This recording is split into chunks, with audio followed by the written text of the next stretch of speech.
the huge question is, has he changed his mind since the summer? Have Real Sociedad changed their mind over wanting to keep him for the rest of the season? And that is the big question mark. He's a Scouser, future captain of the club, and we've had no indication from his side that he wants to leave. So, I do tend towards optimism on this one, that it will eventually get sorted and hopefully not in the too distant future. And in the meantime, I'd maybe take any reports from Spain suggesting that they know where he's up to and that he's told Liverpool he wishes to leave with a huge pinch of salt, really.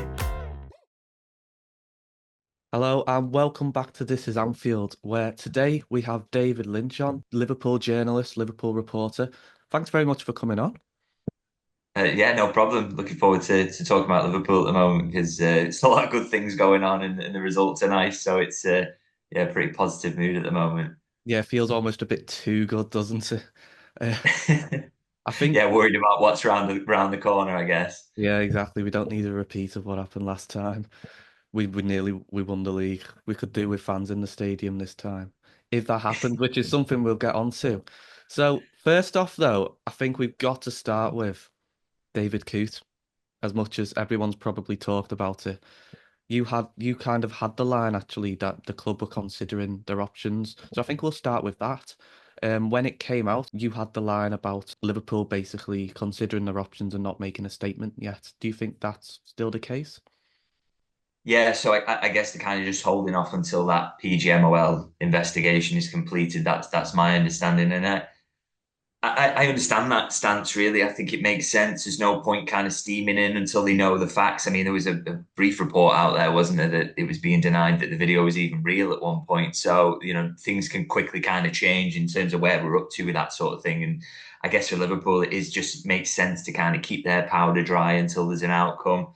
Say that if they don't feel that the PGMOL deal with it adequately, I'm sure they'll have something to say. I'm sure they will anyway in terms of what that means. And obviously, because the big problem around this is that it kind of casts doubt on the integrity of officials, doesn't it? Or this particular official and his ability to fairly judge Liverpool games. So I'm sure they will have something to say about it at some point. But for now, it does make sense to kind of hold off and wait till that investigation is completed and there's a proper process and an outcome.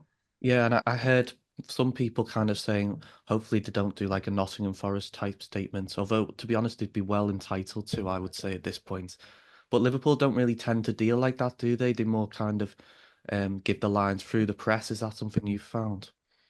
Yeah, and I think it's kind of a better way to deal with it in terms of, at the moment, for example, that suggestion there that this is Liverpool's stance. It doesn't necessarily require a statement, does it? I don't think you don't want to fall into that trap of being a Nottingham Forest there, where I thought it kind of went into a little bit of hysteria, really, and buying into the conspiracy theories. Liverpool have no need to do that. They are better to keep the counsel, and as I say, wait until this process is completed. And I think, again, I thought they acted with sort of class and dignity around the Luis Diaz situation, which was pretty unprecedented, that goal being ruled out against Tottenham. I thought they dealt with that pretty well, considering how ridiculous that situation was, quite frankly. And I think they want to kind of take a similar stance this time, is just let things play out. And, obviously they'll push for improvements or things that they don't think are right with this process once it's completed, that I'm sure they will point them out. But you've got to allow the PGMOL to go through that process. And yeah, my take on it is, from at this point, is it's not going to be kind of good news for David Coote, to be honest. Yeah, and I think the video speaks for itself, really. It's almost one Liverpool don't need to comment on. Moving up from off-field conversations to on the pitch, it's been a lot more happy. So Arne Slot, you've kind of been dealing with him. It's been a change from Jurgen Klopp, which we had 8 years. He was brilliant. Obviously, not everyone loved him, as we saw with David Coote. And you had your run in as well with Klopp, which you live to tell the tale from.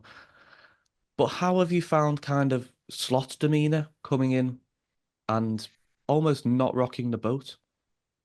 Yeah, he's been different. I think, you were never going to kind of get someone who was, maybe as charismatic as a Jurgen, as big a character. I think, I think we can see from the early days of Arne Slot, he's a little bit more reserved.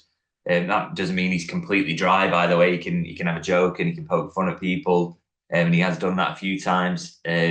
but he's not quite as gregarious as Klopp. And I think that's kind of a good thing. I don't think that Liverpool needed someone to come in and be a Jurgen Klopp tribute act. And so having someone who's going to come in and be their own man, that is important. And equally, I think he was kind of a little withdrawn in the early days, but I actually mentioned this in kind of one of my reviews of the most recent press conference that I feel like we're seeing more and more comfort from him in these scenarios now. He is getting a little bit more at ease and not as out there as Klopp, but just he's finding it a little bit easier and he looks a lot more comfortable. And I think that's natural as well because he's come to this new scenario, a bigger club than he's been at before, a lot more focus on the Premier League in general. And obviously, then he's being asked to speak in a second language. He's up against journalists who he doesn't know, he's not familiar with, and being asked different sorts of questions than he'd maybe get in Holland. So I think it's taken him a little while to settle down, but I think we are seeing that now. And he does, I think he looks very confident and comfortable now in his press conferences at the moment. And, you're seeing a little bit more of his character, which is great. But he's, to me, in my dealings with him, as I say, seems confident, seems sure of his own mind, seems like a guy who knows what he's talking about, which is good. And it seems like someone who the players would respect as well. He comes across with that authority, which I think is important for a manager. So been really impressed with him. Very different to Jurgen, but different in a good way. Well, that is something that was kind of refreshing when he came in a sense that he maybe not quite as much as Pep Linders did, but he does talk a lot about tactics in his press conference. Obviously, not to kind of the level they do behind closed doors. But have you enjoyed that aspect of kind of watching Liverpool evolve in a sense from Jurgen Klopp's football, which we all loved, but it has definitely changed slightly, if not massively.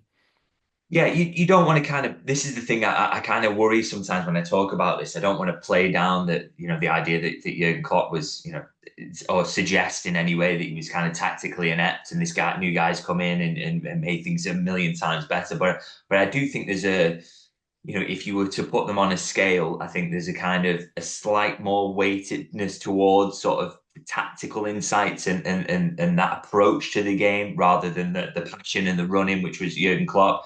And he still was a tactical genius at times, don't get me wrong, but I think the weight with him was more towards the kind of personal and the graft and that sort of elements of football, whereas the Slot is kind of sometimes sees it a little bit as a chessboard, almost more like Rafa Benitez in that sense. And so that is a bit different. And I think in their answers, you do see that Jurgen never really sort of liked to talk about tactical things in press conferences so much. He kind of try and shut those things down and seemed more comfortable talking about the personal, whereas Slot is happy to go into these things more deeply. And I kind of saw actually in pre-season when he started to do this that a few fans saying, well, he's taking a bit of a risk there, or not maybe pre-season, but the early games of the season, saying, oh, he's giving this stuff away. But a lot of the stuff he's talking about is it's fairly low level as far as they're concerned. Anyway, it's stuff that, any analyst worth their salt in, not just the Premier League, but far lower down would be able to spot. But he's just more comfortable talking about these things and more open in doing so. He doesn't think that he's giving the secrets away because a lot of what they do is obvious, and he will admit that. But he is more comfortable talking about it. And it is great to get those insights and see football in a deeper way because I feel like these days we do consume it in a different way, and we are more aware of those sorts of things of like build-up shapes and trying to create overloads in midfield being so key to football matches being won. I think that generally football fans are far more aware of that now than they would have been even 10 years ago. And so to have a manager who reflects that and is willing to talk about it and give you that insight is really fascinating, actually. And I've kind of enjoyed a lot of those answers. And it kind of takes a bit of recalibration from us as well as journalists, because I'm so used to under Jurgen is just thinking of the newsy question, think of the newsy question. But sometimes those newsy questions aren't there, but maybe there's an opportunity to ask more of a tactical poser and try and get more insight into that. So like I say, it's trying to kind of recalibrate how we think about the press conferences as well, because we're getting something slightly different from the manager. Yeah, and I think from a personal perspective, it's almost slightly hard to say because we have been winning, so we've not had this kind of period of anxiety almost, which we maybe had before the start of the season. But when he's kind of talking and he's giving you that basic plan, I think it does kind of reassure supporters that even though it's really low level for him and for, to be honest, for a lot of football supporters, it does kind of reassure you that he knows what he's talking about and that kind of calm manner and everything, that he's not kind of that the football does the talking for himself almost. Yeah, I mean, even after say the Manchester United game, when he kind of talked a little bit about how Liverpool won that game, it was like you say, it's kind of reassuring that this isn't just luck. It isn't just kind of he's come in and inherited a Jurgen Klopp team and Exactly. they've Yeah. gone and steamrolled Manchester United. It's not.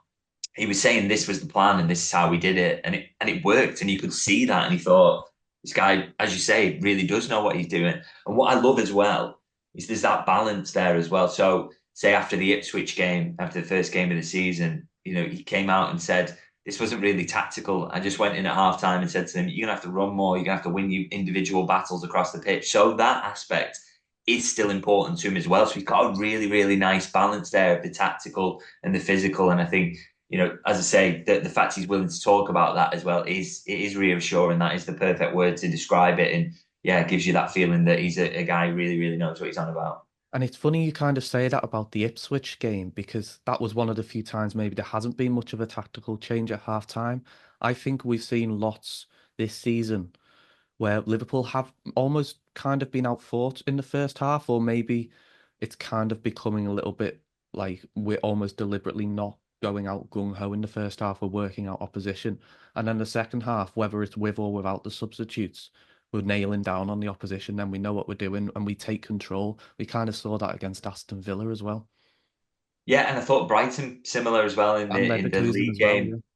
yeah. Yeah, kind of just a bit passive in the first half, and he's kind of gone in. And I remember watching back the Brighton game actually after it to try and kind of get an idea of what did he tweak, what worked here, and then just kind of realizing after a while that there was a small tweak in terms of kind of how they pressed and McAllister's positioning. But the reality is most of it was just kind of the big change was just energy and running harder. So it's great that he's still got that aspect in his game because obviously that was a big it's foundational really to Jurgen Klopp's team, wasn't it? And the fact he can still get that out of him, out of his team, is really, really important and clearly has been a factor in Liverpool turning the games around on multiple occasions this season. It's just that little bit of extra hard work, really. And so we've had a good chat about Liverpool on the pitch. We're going to look slightly at the rivals for a moment at Arsenal and Man City. We'll steer clear of Nottingham Forest for now, but maybe next time, if they're still involved, we might have to talk about them. But my question for you was, we've heard a lot about Man City and Arsenal's injuries this season. How do you think they kind of compare to ours? Obviously, we've got Alisson out, the best goalkeeper in the world, in our opinion. He is. And and we've also had injury problems in the past. Like last year, I would argue our injury crisis was bigger than what they're going through, but we were still competing at the top until April and, maybe had an effect later down the line. But how have you kind of reacted to the reaction to Man City and Arsenal's woes? Yeah, I would say, in terms of ranking the two, I actually think City's injuries are worse, even though there's been probably more fuss made about Arsenal's, which is kind of surprising. Really, I think City have had bigger problems to deal with there, so I'm not really sure why Arsenal have had such focus on them. But as you say, no comparison whatsoever to what Liverpool went through last season, and that was just an absolute triumph of management. And again, really good evidence of how Jurgen Klopp keeps a group together and even through adversity and the ability to cope with that that this squad has got. So they're nowhere near those levels. Although the thing is that I do think Liverpool's injury crisis did cost them in the end last season. I think they started to get players back, but those players were out of rhythm, and then the players who had played all the time were then absolutely knackered and couldn't produce the performances anymore. So I do think that was a decisive factor for Liverpool. But as I say, the two title rivals this season nowhere near that really. And I think one thing you would say is that as you touch on there is that Liverpool have had injuries of their own. They've had the starting goalkeeper who, as you say, I agree is the best in the world. Diogo Jota would 100% have been the starting centre forward and would have continued in that role. I think Harvey Elliott has quietly been a big miss, even though they've not actually missed him in terms of results. He would have played so many games and been really influential. He's a massive player for Liverpool. And then obviously no Chiesa is that rotational option in the League Cup where it would have been really handy in terms of giving players a rest. And they've had others as well. It's been really, really tricky for Liverpool, and they've managed that well. And I think what it tells me, and I've had this feeling for a while, really, is that actually Liverpool have got the best squad of the three title contenders. And again, I think we saw that last season. I think Man City for the last 2 or 3 years now have been actually working with quite a small squad. A lot of money in that squad and a lot of wages in that squad, but not as big as a Liverpool, say, and not two players in every position where if you get a little bit of an injury crisis, you get an absolute superstars coming in. That's just not been the case for City for a while. And Arsenal, we always had question marks over their squad. They've barely had injuries over the last couple of seasons, really. And so we've not seen them tested in this way. And what I think this period has proved is that, both of them are a little bit short in that area. And if they do continue to get injuries throughout the season, which they have avoided over the past couple, then I think that's going to be really problematic for them. Whereas Liverpool are a little bit better set up to kind of cope with those injuries. So that's a strength that Liverpool have definitely got. And so, if they can get a little bit lucky with the rivals getting a few more injuries and maybe Liverpool getting a bit of luck with getting fewer this season, that could be really influential in terms of where the title ends up this season, I think. I agree, and it was almost funny to kind of see Arsenal as well when Liverpool played them, and they was talking about this makeshift back four and having to play different players at left back, but they weren't playing the left back Zinchenko, so it was almost a bit Yeah. like, well, you've got the big squad, but are you actually making use of it? But anyway, back to Liverpool, and I was going to see kind of where we were with Liverpool's injury. So Chiesa is supposed to be back during the international break, but that feels like an ongoing thing where Slot's kind of said in the past he plays he plays for a few days and then he has to have a rest and it kind of so on. Harvey Elliott though is the kind not worry because he's still young, but kind of who I was going to ask about because it's felt for a long time like he's a couple of weeks away. So when he was first announced, it was 4 weeks he was missing. Now it's been double that, I think now. So we're just kind of wanting to ask where's Harvey Elliott up to, and is this something that we can expect to continue longer over the season, perhaps? Well, I hope not. I think with a break like that, you can get little setbacks in terms of where the pain's up to. They will pull you back if there's any hint of a re-injury or anything like that. You just want to be really careful because it's so easy with a break like that to do it again, or because if you put too much strain on it when you're coming back too early, it can just go again. So you've got to be really careful with those. And I think there's an element of that going on, which is why it was kind of delayed, really. So he was expected back much sooner than this, but the fact he's now back in kind of full training with the 21s this week, I imagine that after this period, he will step back straight back into first team training. So the current kind of timeline is that he really should be kind of back in contention and getting back his fitness up as soon as we get to the end of the international break, which, as I said earlier, really, I think he's can be hugely influential for Liverpool this season. I think he's a massive player. Really, really good fit for what Slot wants in that kind of number 10 position. Not quite as physical as Szoboszlai, but much, much tidier in possession. And he does get about as well. He's an absolute grafter. So I think it's big news that he's going to be back soon. And as I say, should be, that if not the first week after the international break, maybe the week after that. It might just be the case of building his fitness up back a little bit. But he is back in training now, and that is hugely encouraging and looking forward to seeing him and how he influences this team as well. Yeah, I think we're all in pre-season as well. He looked bright, and him and Curtis Jones are kind of the two performers, and then they both got injured at the start of the season. But another potential midfield option, Slot certainly wanted to have him in the summer. It's Zubimendi. Now, David Ornstein, athletic journalist, has put a line out about Liverpool and Arsenal, I believe, kind of still admiring Zubimendi, which, when a journalist, as you know, gets a line like that, suggests there's something behind it.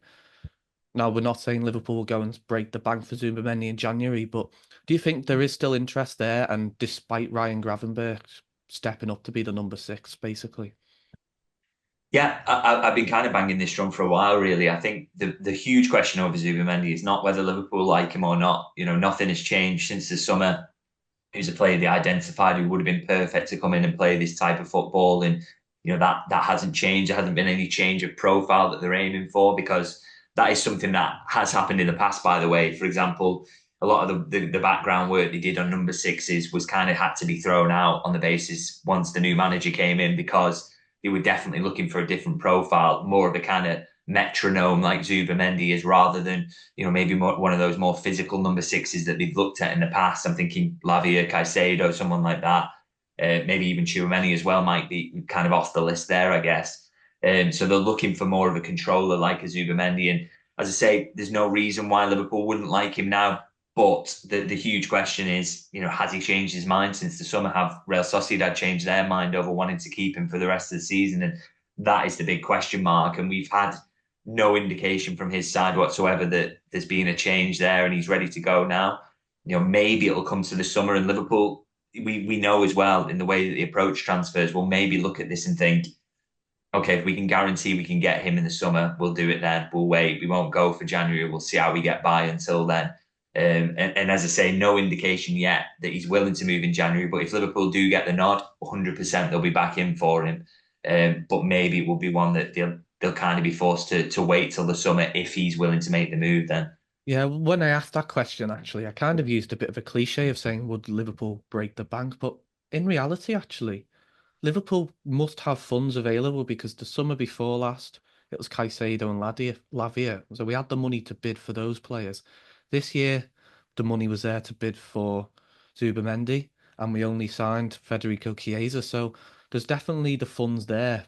And I think next summer, we may see some action on the left side of defence. Now, that's somewhere you've talked about previously, Liverpool have been interested in.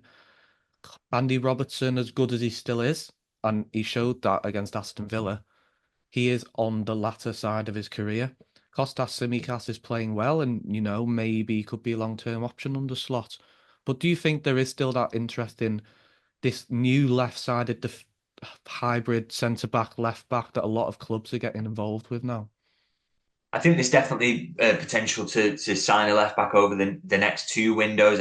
I'm kind of skeptical anything will happen in January just because they've got the two on the books, and Liverpool don't tend to kind of stockpile in that way and kind of get ahead of the idea of oh, well, by next season that'll sort itself out. I think Liverpool will want to get to next summer and maybe kind of work some space out and release one of those two. But it's definitely an area of concern for them because I thought, as you say, great performance from Robertson against Aston Villa, but he clearly can't do that 3 times a week as he used to be able to. And Kostas Tsimikas has been playing fantastically well, I think, this season, but he isn't the level of maybe Robertson at his peak either. So I think it's clearly a position they can strengthen in, and that's something that they're looking at going into, if not the January window, then the summer window, definitely. In terms of the profile and whether that would be kind of that left-sided centre half slash left back, I'm not so sure really. I mean, I know that is fashionable at the moment, and we're seeing City and Arsenal do it, but I also think we're seeing that Slot plays the game in a slightly different way, and maybe it just suits him more to have that more conventional attacking left back. You see that Robertson against Aston Villa thrived in that position. Tsimikas the same whenever he's played.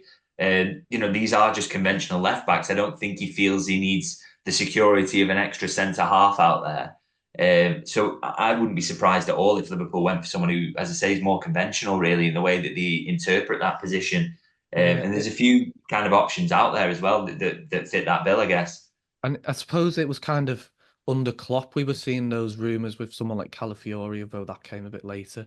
Someone like Colwill we saw linked with Liverpool. And although it was probably down to injuries at times last season, we saw Joe Gomez go to that left side, and it worked well. Whereas you're right, under Slot, even Alexander-Arnold on the right, we're more conventional in our fullbacks. They're very much staying wide a lot of the time. So on the subject of Alexander-Arnold, we have to come to it at some point. Contracts. My first question is really, we see a lot of stuff from Spain, Marca in particular, and there's clearly some, not bias, but agenda behind Spanish press reporting Real Madrid transfers. So really, is there any kind of truth in these that Trent won't sign a contract, or is the Spanish press to be completely ignored? I think certain elements is to be completely ignored. I would put it that way.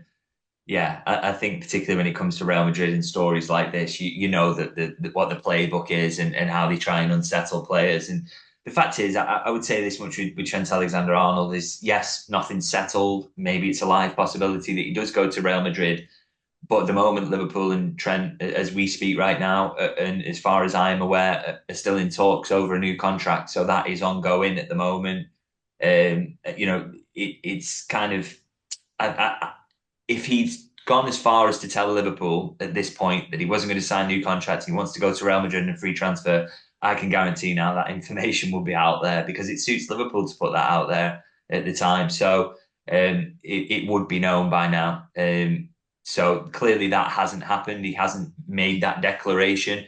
Those talks are ongoing, and we hope that they will be resolved pretty sharpish. And I'm still optimistic around this one because I know Liverpool accept his importance. He's a player entering his peak years. They're always willing to pay them the big money, as they have done repeatedly in recent years with players who they've signed up to big contracts.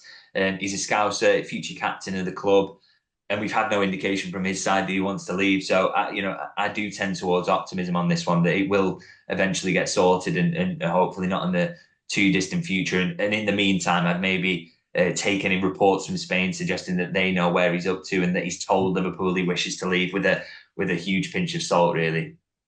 Yeah, the tablespoon of salt even. Yeah.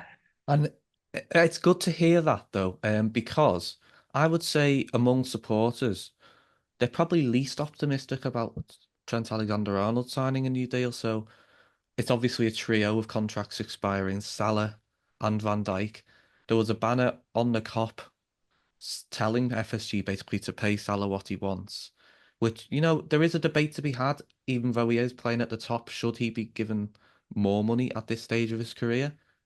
On the basis of his current form, yes. But where would you stand on that? I, I don't think if he extends, and I would be kind of, I mean, I'm no expert on what the kind of contracts he'd be handing out, but I would be surprised if there was an increase in his salary, to be honest. Any extension, from my read of it and feel of it, would surely just be at the similar kind of 350 grand a week that he's on at the moment. To give a pay bump to a player who's in that age bracket would be extremely unwise. I think the big kind of sticking point and where this is a really difficult negotiation is because he's the highest paid in the squad by a long way. It's all about kind of the length of that contract and at what point does he start to decline now? It's that debate between 3 years and 2 years. And for me, when we talk about a 3 year contract and people say that's an absolute no brainer, give it to him. And he's still going to be this good in 3 years. I don't know how anyone could confidently say that when we've seen players just fall off a cliff very suddenly. I think the great examples I always use are maybe Ozil and Aubameyang, who just went from nowhere, just kind of fell away. Alexis Sanchez is another one. I mean, they're all Arsenal for some reason, but Some at Liverpool as well maybe. recently. Well, see, yeah, exactly. Fabinho, who kind of saw that coming, and that was very, very sudden that his form kind of in his legs went. So you've got to be very, very careful about that. And the thing is, with a 3 year contract, and people don't kind of appreciate this, is we're only in November now, so there's still the whole of this season to go. Then another 3 years. I mean, that's a long, long time. I think I can almost confidently state that Mo Salah will not be putting up these numbers in 4 years' time. He just won't.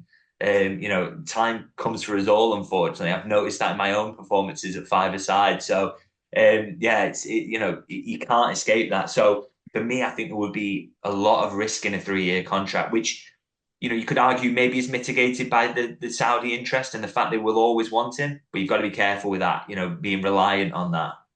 So, a 2 year feels safer. But if there's one upside for Liverpool and they maybe feel safer in a 2 year and that's the route they want to go down, is that clearly there's room for compromise on Mo Salah's side. He's been so public about the fact that he wants to stay, no interest in not competing at the highest level in the short term, at least. And I think for them, they probably want to avoid the headache of, okay, if he goes, maybe he's not putting up these numbers in 2 years, 3 years' time. But the fact is, he probably will be next season, and you've got to replace that somehow. So you probably want to avoid that headache. So I think the conditions for compromise on both sides are probably there, and so too early to kind of write off that they will get there. So we'll see how that plays out. And I suppose the issue kind of comes when Alexander-Arnold and perhaps Van Dijk, though you feel he's a bit more settled as he is. Alexander-Arnold saying, well, this lad's going to be 35 at that age. Why should he be getting paid more than me at the prime of my career? That could be kind of what's holding things up. It's almost a game of chess between, not that there's any kind of hostility between the players, but the agents will want to know what other players are earning in the squad as well, won't they? 100% benchmarking always a factor in these, and I guess they Like will an be ego asking the thing question almost, of, isn't it? Yeah. yeah, what are you going to give Trent? What are you going to give Mo? Where am I going to sit in the hierarchy? How much do you value me? And I've no doubt that is playing a part. And I think that's fair enough to the players that they do that, because you want to be, if you think you're going to be the most important player, you deserve to be recognised as such. So yeah, it's all part of the game that's going on at the moment. But yeah, hopefully they can come to a resolution. And I think to lose even two out of to lose any of them really would be disastrous going into next season. You would feel you've lost a huge cog of your team. And so you just kind of hope that a resolution can be found. And we are edging now closer to that January. So fingers crossed before Christmas we start to hear things. Be a nice Christmas present. Yeah. But something that Liverpool, of course, will be doing is looking at replacements for whatever happens. Someone that's been linked with Liverpool to replace Salah, perhaps, is Marmoush from Germany. Now, he's Egyptian and he's a left-footed forward, so it kind of feels a bit like a two and two together makes four. But he has actually scored a couple of goals recently. I don't know if you've seen with his left foot. And so Liverpool fans are almost getting a little bit excited about this. Have you heard much on one, Marmoush, and two, will Liverpool be looking to almost replace Salah like for like, as hard as that is, or do you think they might go in a different direction? Slot might have to adapt how he plays football almost. On Marmoush, I haven't personally heard anything about those links or anything that kind of backs them up. So I think one thing you can confidently say is someone who's scoring at that level in one of Europe's top leagues and is in that age bracket where he's just about to sort of come towards peak years, is someone who will be on Liverpool's radar. But I don't, as far as I'm aware, it's not anything bigger than that at the moment, and there's nothing concrete behind that Liverpool are definitely chasing him. One of the reasons as well is at the moment that they've got six attackers. I think it would absolutely need someone to leave, whoever that is, whether that is Mo or somebody else, to go to kind of open up that slot. So I just don't think it's kind of realistic to suggest that they're absolutely all in on Marmoush coming into next summer. I definitely don't think that that's the case. But in terms of how you were to replace Mo, if it came to that, I think they would definitely need to go for someone with a similar profile, which is a left-footed winger coming in off that side. I think, they've lacked options who are similar to that. I mean, one of the reasons he signed Chiesa is that he can actually, even though he's right-footed, he can play on that right-hand side and can be an option there. But I still think, we've seen in the past Liverpool have struggled there when they've tried to put Harvey Elliott there from time to time, and he lacks that electric pace to maybe play there.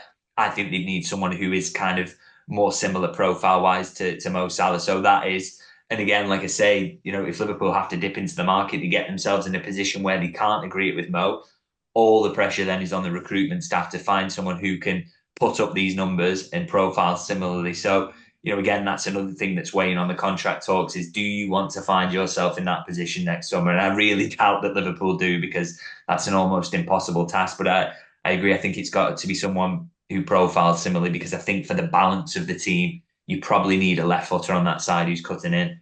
Yeah, and it feels like these contract stories and therefore the transfer links will rumble on, unfortunately, until next summer.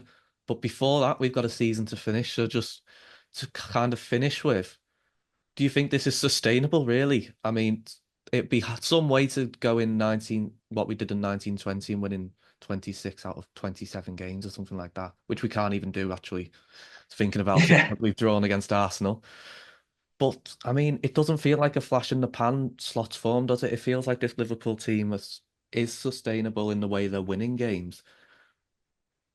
Yeah, the one thing you would say is that the underlying numbers look really good. So, expected goals against the best in the league. I think third for expected goals for. So really, really good attack, really, really good defense. And we're seeing that in the numbers. I think they are third for goals scored and the best defense in the league as well, comfortably. So if the underlying numbers are there, that's huge encouragement. And I think, like I say, I think they've got the strongest squad of the challengers. Not sure about best 11, but we'll kind of see how that goes. But squad can be massively influential. Got a manager who's new to the league, but seems to be passing every test that's thrown in front of him. So he couldn't really have done much more to convince you at this point. I think the only small question mark I've got is that, there's some tough away games that they've still got to play. A lot of the big games have been at home, although obviously to have been to Arsenal away is great. And also, I think Manchester United are going to be more competent in the second half of the season. And, to have got that out of the way, to have gone there is quite handy for Liverpool, even though they're kind of rubbish now. That is a tough away game that they've got out of the way. So, but obviously there are a few more really difficult ones that they've got to get through. So that's the only kind of small question mark I've got around them. But City have got a load of those left. I know Arsenal got loads out of the way, but they're 9 points back now. They've got to go at kind of 2.6 points per game to even get to 90. So crazy pace, really, they've got to hit. So that gap could already prove decisive. So I think, kind of in summary, feeling pretty good about it. I think, as I say, couldn't have done much more up to this point, and we will see how they get on with the many big tests that are to come, but feeling very, very good about Liverpool's chances. And I think the least you can say is that they're at least going to be in title contention this season, which for me is kind of more than I expected in Slot's first season. Well, that's the thing, isn't it? I think we all thought we wouldn't completely drop off this year, but there was an unexpected element of it. But I think most of us just wanted us to be up there competing for silverware, whether that be even in the League Cup. So to be doing this well, none of us can complain. And with that, I'll say thank you for joining us today. Thanks for coming on, Dave. No, thanks for having me. And hopefully we can chat about Liverpool again, winning lots of games of football soon, and maybe a contract under the Christmas tree for one of the trio. We'll see you Well, I again. take all three, thanks. Yeah.